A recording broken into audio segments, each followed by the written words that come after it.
2023년 4월의 어느 봄날 강민주는 병원 복도를 걷고 있었습니다. 44년을 살면서 이렇게 다리가 떨려본 적이 없었습니다. 아니, 정확히는 다리가 떨린다는 걸 느껴본 적이 없었다고 해야 할까요? 지난 3개월간 계속된 복통. 처음엔 스트레스성 위염이라고 생각했습니다. 20년간 건설회사에서 일하며 수없이 겪어온 증상이었으니까요. 하지만 이번엔 달랐습니다. 체중이 10kg이나 빠졌고 등까지 아프기 시작했습니다. 강민준 보호자님, 진료실로 들어오세요. 담담한 목소리였지만 민주는 그 안에 담긴 무게를 느낄 수 있었습니다. 검사 결과가 나왔습니다. 췌장암입니다. 사기고요. 박현우 원장의 입에서 나온 말들은 마치 물속에서 들리는 것처럼 멀게 느껴졌습니다. 이미 간으로 전이가 된 상태입니다. 수술은 어렵고 항암 치료를 하더라도 솔직히 말씀드리면 6개월 길어야 1년 정도입니다. 민주는 고개를 끄덕였습니다. 이상하게도 눈물이 나오지 않았습니다. 그저 머릿속이 하얘질 뿐이었습니다. 가족분들께는 말씀하셨나요? 아직입니다. 빨리 알리시는 게 좋습니다. 남은 시간 동안 준비하실 것들이 많으실 겁니다. 민주는 병원을 나와 차에 올랐습니다. 시동을 걸었지만 어디로 가야 할지 몰랐습니다. 회사지? 아니면 그냥 이대로 어디론가 사라져버릴까? 핸드폰이 울렸습니다. 회사 후배였습니다. 내일 프레젠테이션 건으로 급하게 결제가 필요하다는 내용이었습니다. 민주는 멍하니 문자를 바라보다가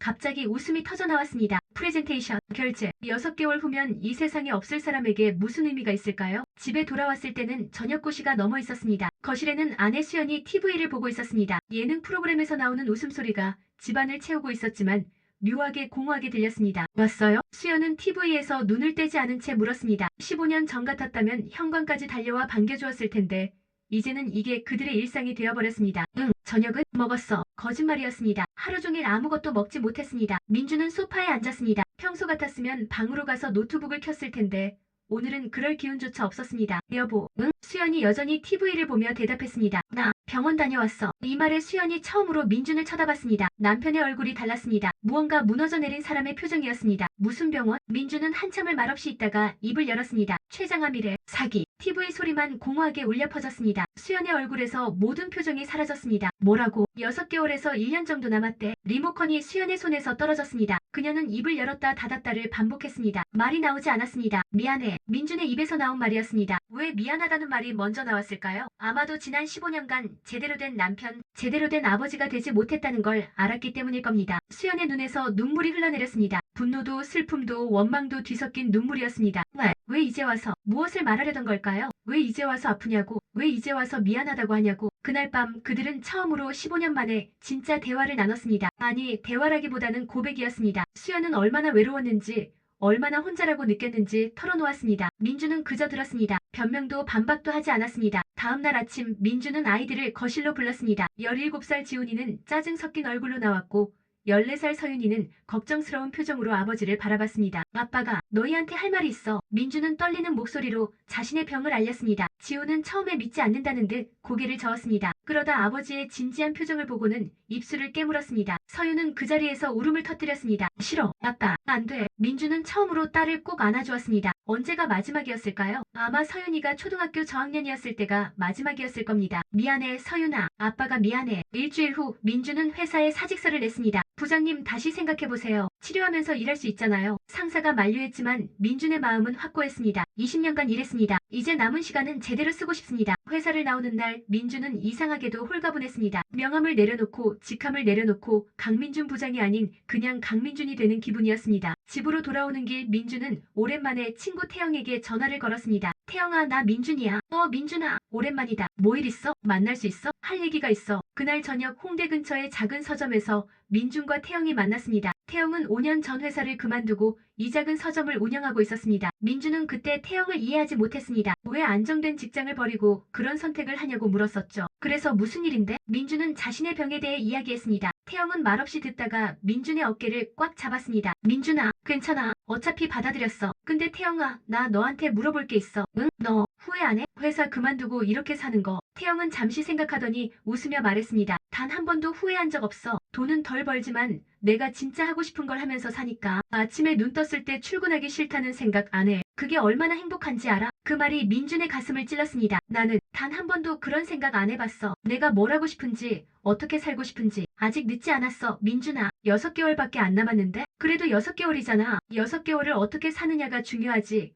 얼마나 사느냐가 중요한 게 아니야. 그날 밤 민준은 오랜만에 깊이 잠들었습니다. 다음 날부터 민준의 하루는 완전히 달라졌습니다. 아침 6시 알람 없이 눈을 떴습니다. 평소 같았으면 출근 준비로 정신 없었을 시간이었습니다. 하지만 이제는 달랐습니다. 민주는 운동화를 신고 밖으로 나갔습니다. 집 근처 공원을 천천히 걸었습니다. 봄바람이 상쾌했습니다. 언제 마지막으로 이렇게 아침 공기를 느껴봤을까요? 공원 벤치에는 노부부가 앉아 있었습니다. 할아버지가 할머니의 손을 잡고 무언가를 이야기하고 있었습니다. 할머니는 웃으며 고개를 끄덕였습니다. 민주는 그 모습을 보며 생각했습니다. 나와 수연은 저렇게 늙어갈 수 있었을까? 집에 돌아오니 수연이 아침 준비를 하고 있었습니다. 민주는 뒤에서 조용히 다가가 말했습니다. 내가 할게. 뭐? 아침. 내가 만들게. 수연은 믿을 수 없다는 표정으로 민준을 바라봤습니다. 20년 결혼 생활 동안 남편이 아침을 만든 적은 단 한 번도 없었습니다. 괜찮아. 가서 쉬어. 내가 해볼게. 서툴렀습니다. 계란 프라이는 타고 밥은 조금 되게 지어졌습니다. 하지만 완성된 아침 식탁을 보며 민주는 뿌듯했습니다. 밥 먹자. 민준이 아이들을 불렀습니다. 지훈과 서윤이 졸린 눈으로 나왔다가 깜짝 놀랐습니다. 아빠가 아침을 만들었어? 응, 맛없을 수도 있는데 먹어봐. 그날 아침 강민준의 가족은 오랜만에 함께 식탁에 앉아 밥을 먹었습니다. 지훈이 조심스럽게 물었습니다. 아빠, 회사는? 그만뒀어. 왜? 남은 시간 동안 너희랑 같이 있고 싶어서. 서윤의 눈에 눈물이 고였습니다. 그 말이 얼마나 듣고 싶었던 말이었을까요? 민주는 버킷리스트를 만들지 않았습니다. 대신 오늘 할 일 목록을 만들기 시작했습니다. 5월 3일 오늘 할 일. 서윤이 학교 앞까지 데려다주기. 수연이 좋아하는 케이크 사오기. 지훈이와 농구하기. 단순한 것들이었습니다. 하지만 이 단순한 것들이 민준에게는 가장 소중한 것들이 되어갔습니다. 오후 3시 민준은 서윤이 학교 앞에서 기다렸습니다. 아빠, 서윤이 깜짝 놀라며 달려왔습니다. 깜짝이야. 왜 나왔어? 그냥 같이 집에 가고 싶어서. 집으로 가는 길 서윤은 학교에서 있었던 일들을 신나게 이야기했습니다. 친구들 이야기, 선생님 이야기, 급식 메뉴 이야기까지. 민주는 하나도 놓치지 않고 들었습니다. 아빠 듣고 있어? 응, 듣고 있어. 그래서 지우가 뭐래? 서윤은 신기하다는 듯 아버지를 올려다봤습니다. 전에는 자기 이야기를 해도 핸드폰만 보거나 응응하고 대충 넘겼는데 오늘 아빠는 달랐습니다. 아빠가 내 이야기 들어주니까 좋아. 그 말 한마디에 민준의 가슴이 먹먹해졌습니다. 이렇게 간단한 일이었는데 왜 이제 알았을까요? 저녁에는 지훈과 약속했던 농구를 하러 갔습니다. 아빠 진짜 할 거야? 몸 괜찮아? 괜찮아. 가자. 농구장에서 민준과 지훈은 1대1로 게임을 했습니다. 민준은 예전처럼 움직이지 못했습니다. 숨도 금방 찼습니다. 하지만 행복했습니다. 아빠 쉬엄쉬엄 해. 너 봐주지 마. 제대로 해. 지훈은 처음에는 조심스러웠지만 점점 진지하게 게임에 임했습니다. 그리고 마지막 슛을 넣으며 웃었습니다. 아빠, 내가 이겼어. 그래, 내가 이겼다. 잘했어. 민주는 벤치에 앉아 물을 마시며 아들을 바라봤습니다. 언제 이렇게 컸을까요? 어느새 자기보다 키도 크고 어깨도 넓어진 아들. 지훈아, 응? 아빠가 그동안 미안했어. 내 이야기 많이 들어주지 못했어. 내가 뭘 좋아하는지, 무슨 생각하는지도 잘 몰랐고. 지훈은 농구공을 만지작거리며 말했습니다. 아빠가 바빴잖아. 이해해. 아니야. 이해받을 수 없어. 바쁜 건 핑계였어. 진짜 이유는 아빠도 어떻게 너한테 다가가야 할지 몰랐던 것 같아. 지훈의 눈이 붉어졌습니다. 아빠, 나 아빠 죽는 거 싫어. 나도 싫어. 너희랑 헤어지는 거. 그날 밤 부자는 농구장 벤치에서 한참을 함께 앉아 있었습니다. 6월이 되었습니다. 민준의 몸 상태는 예상보다 나빴습니다. 항암 치료 부작용으로 머리카락이 빠지기 시작했고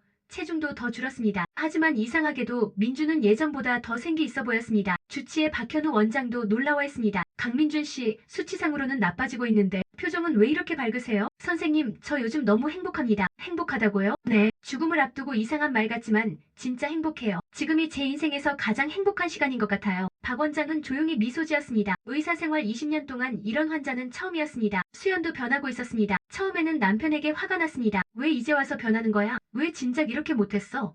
하는 원망이 있었습니다. 하지만 점점 그 분노가 녹아내렸습니다. 남편의 진심 어린 노력이 느껴졌습니다. 어느 날 밤 수연이 먼저 말을 꺼냈습니다. 여보, 우리 여행 갈까? 여행? 응. 신혼여행도 제대로 못 갔잖아. 이번엔 제대로 가보자. 민준의 눈이 반짝였습니다. 어디로? 바다. 당신 바다 좋아했잖아. 수연아, 고마워. 뭐가 고마워? 나도 당신이랑 더 많은 시간 보내고 싶어. 7월 강민준 가족은 강릉으로 여행을 떠났습니다. 민준의 몸 상태를 고려해 차로 천천히 이동했습니다. 바다를 본 순간 서윤이 소리쳤습니다. 우와, 바다다. 가족 4명은 모래사장을 걸었습니다. 민준과 수연은 손을 잡았습니다. 15년 만에 잡아보는 손이었습니다. 수연아, 응? 사랑해. 수연의 눈에 눈물이 고였습니다. 나도 사랑해. 그날 밤 펜션에서 가족은 둘러앉아 이야기를 나눴습니다. 민준이 아이들에게 물었습니다. 너희는 나중에 뭐가 되고 싶어? 지훈이 대답했습니다. 나 사실 의사는 되고 싶지 않아. 아빠가 원해서 그냥. 그럼 뭐가 되고 싶은데? 사진작가. 민준은 놀랐습니다. 지훈이 사진을 좋아한다는 걸 처음 알았습니다. 좋아, 해봐. 내가 하고 싶은 거 해. 진짜? 응. 아빠가 너무 내 꿈만 강요했구나. 미안해. 서윤도 용기를 내어 말했습니다. 나는 작가가 되고 싶어. 소설 쓰는 거. 우리 서윤이 글을 잘 쓰는구나. 아빠가 몰랐네. 아빠한테 보여준 적 없잖아. 이제부터 보여줘. 아빠가 너희의 첫 번째 팬이 될게. 그날 밤의 대화는 새벽까지 이어졌습니다. 20년 동안 나누지 못했던 이야기들이 쏟아져 나왔습니다. 8월이 되었습니다. 정기 검진을 받으러 병원에 간 날 박현우 원장이 이상한 표정을 지었습니다. 강민준 씨, 이상한데요. 뭐가요? 종양 크기가 줄었어요. 네, 분명히 커져야 정상인데 오히려 작아졌습니다. 이건 정말 드문 케이스예요. 민주는 멍하니 검사 결과를 바라봤습니다. 그럼 저 더 살 수 있다는 건가요? 아직 확신할 수는 없지만 좋은 신호입니다. 계속 지켜봐야겠지만 집에 돌아와 이 소식을 전하자 수연이 울음을 터뜨렸습니다. 정말이야? 응, 완치는 아니지만 더 버틸 수 있을 것 같대. 서윤이 아버지를 꽉 안았습니다. 아빠, 기적이야. 진짜 기적. 그날 밤 민주는 일기를 썼습니다. 2023년 8월 15일 의사 선생님이 기적이라고 했다. 종양이 줄었다고. 하지만 진짜 기적은 따로 있다. 진짜 기적은 내가 살아있는 동안 가족과 진짜로 만났다는 것이다. 진짜 기적은 죽음을 앞두고 사는 법을 배웠다는 것이다. 진짜 기적은 이 짧은 시간이 내 인생의 어떤 순간보다 빛났다는 것이다. 2024년 4월 민주는 첫 진단을 받은 지 정확히 1년이 되는 날 병원을 찾았습니다. 박현우 원장이 검사 결과를 보며 고개를 저었습니다. 강민준 씨, 저도 의사 생활하면서 이런 경우는 처음 봅니다. 뭐가요? 종양이 거의 사라졌어요. 간 전이도 현저히 줄었고 이건 정말 완치인가요? 아직 완치라고 할 순 없습니다. 하지만 당분간은 일상생활에 지장이 없을 것 같습니다. 계속 관리하시면. 민주는 그 자리에서 울음을 터뜨렸습니다. 밖에서 기다리고 있던 가족들이 진료실 문을 열었습니다. 여보, 어떻게 됐어? 민주는 말없이 고개를 끄덕였습니다. 그것만으로 충분했습니다. 주차장으로 걸어가며 지훈이 물었습니다. 아빠, 이제 어떻게 할 거야? 응? 이제 계속 살 수 있는데 뭐 하고 싶어? 민주는 잠시 생각하다 웃으며 말했습니다. 지금처럼 살고 싶어. 너희랑 아침 먹고 산책하고 이야기 나누고 그냥 평범하게. 그게 다야? 응, 그게 다야. 그게 제일 좋아. 집으로 돌아오는 길 민주는 창밖을 바라봤습니다. 봄꽃이 활짝 피어 있었습니다. 작년 이맘때도 이렇게 꽃이 피었었을까요? 아마 피었겠지만 민주는 보지 못했을 겁니다. 이제는 봅니다. 꽃도 구름도 웃는 사람들도 일상의 모든 것들이 보입니다. 그 에필로그 선물. 그날 저녁 민주는 노트북을 꺼내 편지를 쓰기 시작했습니다. 사랑하는 지훈에게. 아빠가 너한테 제대로 된 아빠였던 시간은 고작 1년밖에 안 돼. 미안해. 하지만 그 1년이 아빠 인생에서 가장 값진 시간이었어. 아들아, 넌 사진작가가 되고 싶다고 했지? 아빠는 내가 그 꿈을 이루길 바란다. 성공하든 실패하든 상관없어. 중요한 건 내가 좋아하는 일을 하면서 사는 거야. 아빠는 44년을 살면서 단 한 번도 내가 뭘 좋아하는지 생각해 본 적이 없어. 그저 남들이 좋다고 하는 것. 안정적인 것만 쫓아갔지. 그리고 죽음을 앞두고서야 깨달았어. 인생에서 중요한 건 얼마나 오래 사느냐가 아니라 어떻게 사느냐라는 걸. 내가 카메라를 들고 세상을 담을 때 그 순간이 행복하기를 바란다. 그것만으로 충분해. 사랑한다, 아들아. 사랑하는 서윤에게. 우리 딸 아빠가 내 이야기를 들어주지 않아서 많이 속상했지? 아빠가 얼마나 미안한지 몰라. 너는 작가가 되고 싶다고 했어. 서윤아, 아빠는 내가 쓴 이야기를 읽고 싶어. 내가 보는 세상이 궁금해. 내가 느끼는 감정들을 글로 표현할 때 그게 얼마나 아름다울지 상상이 돼. 이 세상에는 많은 이야기들이 있어. 그 중에서 너만이 할 수 있는 이야기가 있을 거야. 그 이야기를 꼭 들려줘. 아빠는 내 첫 번째 독자가 될게. 사랑한다, 딸아. 사랑하는 수연에게. 여보, 미안해. 그리고 고마워. 15년 동안 당신을 외롭게 했어. 당신이 얼마나 힘들었을지 이제 알겠어. 나는 당신 곁에 있으면서도 당신과 함께 있지 않았어. 죽음의 그림자가 나를 찾아왔을 때 나는 비로소 당신이 보였어. 당신의 웃음, 당신의 슬픔, 당신의 모든 것이. 의사 선생님은 기적이라고 했지만 진짜 기적은 당신이었어. 이 끔찍한 상황 속에서도 나를 포기하지 않고 다시 한번 기회를 준 당신. 당신이 없었다면 이 기적도 없었을 거야. 우리 손 꼭 잡고 천천히 오래오래 함께 걷자. 이제 내가 당신 옆에 제대로 있을게. 사랑해, 수연아. 민주는 편지를 다 쓰고 노트북을 덮었습니다. 창밖으로 별들이 보였습니다. 1년 전 이맘때 민주는 죽음을 선고받았습니다. 6개월의 시한부였습니다. 그런데 지금 민주는 살아있습니다. 아니, 살아있다는 표현으로는 부족합니다. 민주는 이제야 진짜로 살고 있습니다. 의학적으로 이것이 기적인지 오진이었는지 아니면 아직 설명되지 않은 무언가인지는 중요하지 않습니다. 중요한 건 민준이 지난 1년 동안 44년의 인생보다 더 많은 것을 배웠다는 것입니다. 죽음이 두렵지 않다고 말하면 거짓말일 겁니다. 여전히 무섭습니다. 하지만 이제는 후회가 없습니다. 남겨질 가족들이 걱정되지만 그들이 기억할 마지막 1년의 아버지, 남편의 모습에는 자신 있습니다. 다음날 아침 민주는 평소처럼 일찍 일어났습니다. 공원을 산책하고 집에 돌아와 아침 식사를 준비했습니다. 밥 먹자. 가족들이 하나둘 모여들었습니다. 아빠, 오늘 학교 끝나고 같이 사진 찍으러 갈래? 지훈이 물었습니다. 좋지. 나도 갈래. 나는 그거 글로 쓸 거야. 서윤이 끼어들었습니다. 그럼 다 같이 가자. 여보, 당신도. 수연이 웃으며 말했습니다. 좋아. 다 같이. 식탁에 앉은 4명의 가족. 그들은 웃으며 이야기를 나눴습니다. 평범한 아침이었습니다. 하지만 이 평범함이 얼마나 특별한지 이들은 알고 있었습니다. 민주는 가족들을 바라보며 생각했습니다. 시한부 선고가 저주가 아니라 축복이었을지도 몰라. 그 선고가 없었다면 나는 죽는 날까지 이렇게 살지 못했을 거야. 진짜 중요한 것들을 보지 못한 채로 창밖으로 햇살이 쏟아져 들어왔습니다. 새로운 하루가 시작되고 있었습니다. 민주는 이제 알고 있습니다. 인생은 숨을 쉬는 시간의 길이가 아니라 숨이 멎을 만큼 아름다운 순간들의 총합이라는 것을. 그리고 지금 이 순간 사랑하는 가족들과 함께하는 이 평범한 아침이 바로 그런 순간이라는 것을. 그 후일담 2년 후 2026년 4월 민주는 첫 진단을 받은 지 3년째를 맞이했습니다. 종양은 완전히 사라지지는 않았지만 더 이상 커지지도 않았습니다. 민주는 3개월마다 정기검진을 받으며 일상을 살아가고 있습니다. 지우는 예술대학 사진과에 합격했습니다. 입학 후 첫 개인전을 열었는데 전시회 제목은 아버지와 함께한 시간이었습니다. 지난 2년간 아버지와 함께 찍은 사진들로 꾸민 전시회였습니다. 서유는 교내 100일장에서 대상을 받았습니다. 제목은 6개월의 기적이었습니다. 심사위원들은 16살 소녀가 쓴 글이라고는 믿기지 않을 만큼 깊이 있고 진솔했다고 평했습니다. 수연은 베이커리 카페를 확장했습니다. 그리고 가게 이름을 바꿨습니다. 3번째 기회로. 왜 이 이름으로 지었어? 민준이 물었습니다. 우리에게 주어진 2번째 기회잖아. 처음부터 다시 시작하는. 맞아. 2번째 기회. 민주는 이제 작은 일을 하고 있습니다. 친구 태영의 서점에서 주 3일 책을 정리하고 손님들과 이야기를 나누는 일입니다. 돈은 예전보다 훨씬 적게 벌지만 민주는 만족합니다. 어느 날 서점에 한 중년 남성이 찾아왔습니다. 피곤해 보이는 얼굴, 구겨진 양복. 2년 전에 민준과 똑같아 보였습니다. 무엇을 찾으세요? 그냥 둘러보려고요. 하지만 그의 눈빛에는 무언가 다른 것이 있었습니다. 민주는 조심스럽게 물었습니다. 혹시 힘든 일 있으세요? 남성이 놀란 듯 민준을 쳐다봤습니다. 어떻게? 저도 비슷한 표정으로 2년 전에 여기 왔었거든요. 남성은 한참을 망설이다 입을 열었습니다. 말기암 진단을 받았어요. 3개월 남았대요. 민주는 고개를 끄덕였습니다. 앉으시죠. 커피 한잔 하시면서 이야기해요. 그날 오후 민주는 낯선 남성과 오랜 시간 이야기를 나눴습니다. 자신의 이야기를, 지난 2년간의 여정을, 그리고 배운 것들을 나눴습니다. 3개월이면 짧다고 생각하실 수 있어요. 하지만 그 3개월을 어떻게 사느냐에 따라 인생 전체가 바뀔 수 있어요. 정말 그럴 수 있을까요? 제가 증거예요. 저는 6개월 선고를 받았어요. 그리고 그 6개월이 제 인생을 완전히 바꿔놨어요.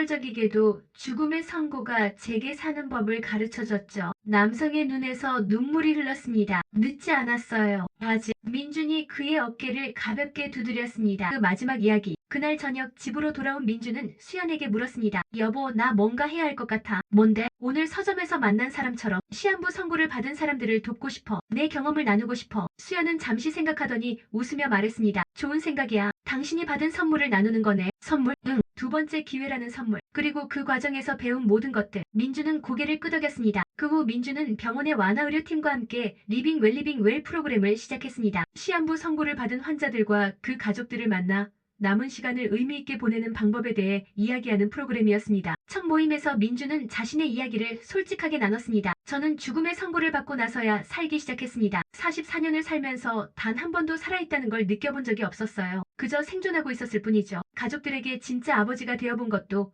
아내에게 진짜 남편이 되어본 것도 모두 죽음을 선고받은 후였습니다. 아이러니하죠? 죽는다는 걸 알고 나서야 사는 법을 배우다니. 하지만 여러분, 늦지 않았습니다. 지금 이 순간부터라도 우리는 제대로 살 수 있어요. 한 노인이 손을 들었습니다. 하지만 우리에게는 시간이 없잖아요. 민주는 부드럽게 미소 지었습니다. 시간은 충분합니다. 중요한 건 시간의 길이가 아니라 밀도거든요. 하루를 살아도 제대로 산 하루와 100년을 살아도 그냥 지나쳐버린 100년은 다릅니다. 우리에게 주어진 시간이 길든 짧든 그 시간을 어떻게 채우느냐가 중요해요. 모임이 끝난 후 한 여성이 민준에게 다가왔습니다. 감사합니다.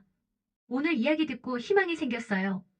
죽음이 끝이 아니라 새로운 시작이 될 수도 있다는 걸 알았어요. 민준의 눈에 눈물이 맺혔습니다. 그래요. 새로운 시작이에요. 진짜 삶의 시작. 집으로 돌아오는 길 민주는 하늘을 올려다봤습니다. 별들이 반짝이고 있었습니다. 3년 전 이 별들을 보며 민주는 두려웠습니다. 저 별들을 더 이상 볼 수 없게 될까봐. 하지만 지금은 다릅니다. 별들이 아름답습니다. 그리고 언젠가 저 별들을 보지 못하게 되더라도 후회는 없을 것입니다. 집에 도착하자 환한 불빛이 민준을 맞이했습니다. 아빠 왔어요. 서윤이 달려와 안겼습니다. 저녁 먹자. 오늘은 내가 해봤어. 수연이 웃으며 말했습니다. 와, 뭐야? 무슨 날이야? 그냥 당신이 매일 해주니까 나도 해보고 싶었어. 식탁에는 가족들이 둘러앉았습니다. 따뜻한 음식, 따뜻한 대화, 따뜻한 웃음. 민주는 이 순간을 마음에 새겼습니다. 이것이 바로 인생이구나. 이렇게 단순하고 이렇게 완벽한 순간들의 연속. 아빠 무슨 생각해? 지훈이 물었습니다. 응? 아, 그냥 행복하다고 생각했어. 갑자기. 응, 갑자기. 이유 없이. 그냥 지금 이 순간이 너무 좋아서. 가족들이 웃었습니다. 아빠 완전 달라졌어. 옛날 아빠는 절대 이런 말 안 했는데. 그치? 아빠 많이 변했지? 응, 좋은 쪽으로. 민주는 가족들의 얼굴을 하나하나 바라봤습니다. 죽음은 여전히 그의 곁에 있습니다. 언제 다시 찾아올지 모릅니다. 어쩌면 내일일 수도 10년 후일 수도 있습니다. 하지만 이제 민주는 두렵지 않습니다. 왜냐하면 민주는 이미 살았으니까요. 진짜로 제대로 완전하게 살았으니까요. 그리고 지금도 살고 있으니까요. 매 순간을, 매 호흡을, 매 웃음을, 매 눈물을 모두 살고 있으니까요.